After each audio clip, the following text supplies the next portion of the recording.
Former Tennessee Congressman Harold Ford Jr., currently the chairman of RX-Saver, Susan Friccio, chief congressional correspondent for the Washington Examiner, and Jason Riley, Wall Street Journal columnist and senior fellow at the Manhattan Institute.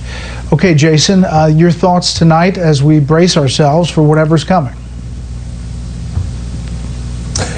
Well, Bret, I saw the video of the officer, and I think there's been pretty much universal disdain for what people have seen. There's obviously no excuse for that. We don't have all the evidence, obviously, but due process will take place. And if he's guilty, I think a lot of people want to see the book thrown at him. What I'm a little concerned about, though, Bret, is that a lot of people out there protesting are doing so because they are convinced that this happens all the time to black people, every day, that we walk around in fear of law enforcement treating us like this. And I don't think that what I saw is representative of either police behavior or what black people go through on a daily basis. And one of my concerns is that we have more examples of this in terms of media covering more of this, and particularly with blanket media coverages when they happen because of social media and so forth. But this does not mean that this is happening more often.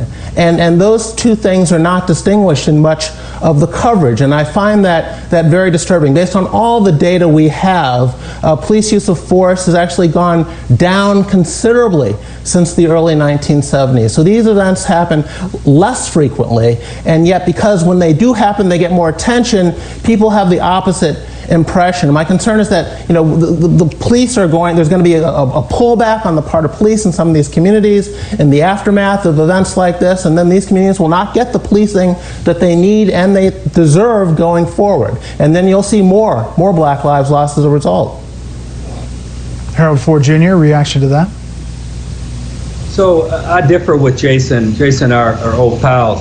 I think that the recent history shows that the analysis, at least one part of Jason's analysis, is off. We don't often hear of any other group of men other than young black men or whatever age black men being pulled over by police officers and being killed and being unarmed, and oftentimes having done very little, if anything.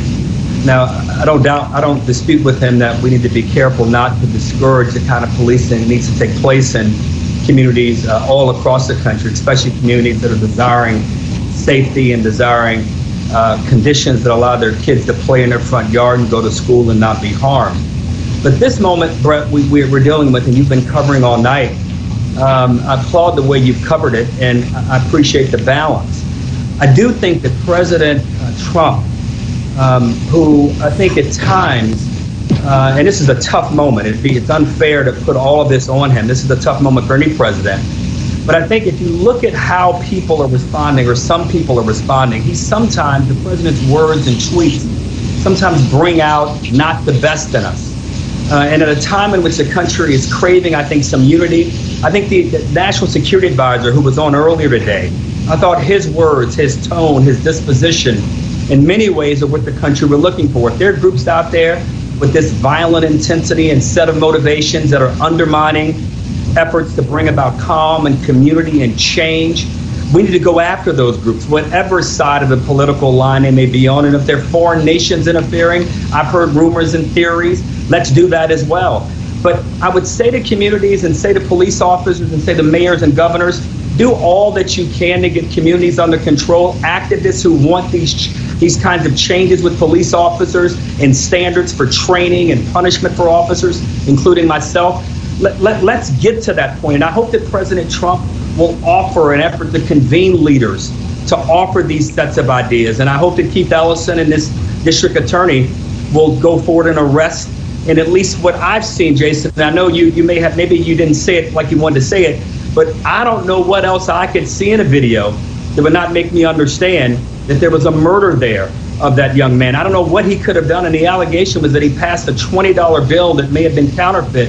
And even if he did, I'm not convinced in any way that what that officer did to him was deserving in any way whatsoever. No, listen, I mean, clearly, the video is respond to that, heinous. Bret? The video is just, yeah, you can, but I'll just say, we can say point blank, the video is heinous. He's already handcuffed on the ground.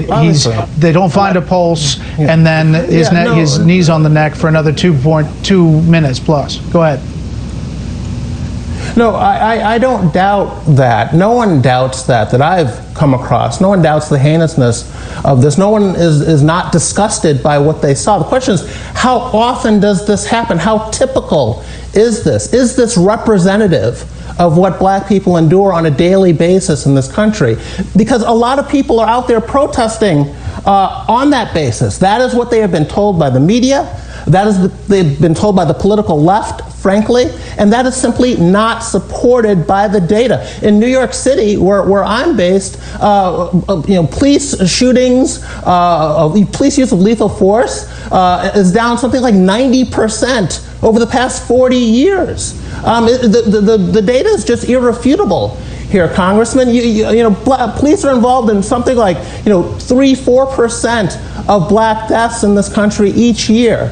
The rest do not involve police at all. Well over 90-95% of black deaths in this country do not involve law enforcement at all. So the idea that we will take this situation and make it representative of what black people are facing in this country, I think is extremely misleading and extremely dangerous if it results, again, in police pulling back and not giving these communities the protection that they need going forward.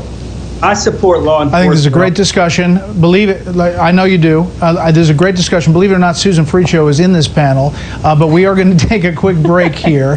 And Susan, I promise I'll get to you. But I do love the different points of view here. And on this really sad night, another sad night, let me give you a look at the Lincoln Memorial that is the victim now of graffiti. And there are other parts of Washington, D.C. tonight that have been, graffitiized. And it could be a long night for a lot of people, and hopefully a safe night. Up next, we're live from the streets of D.C.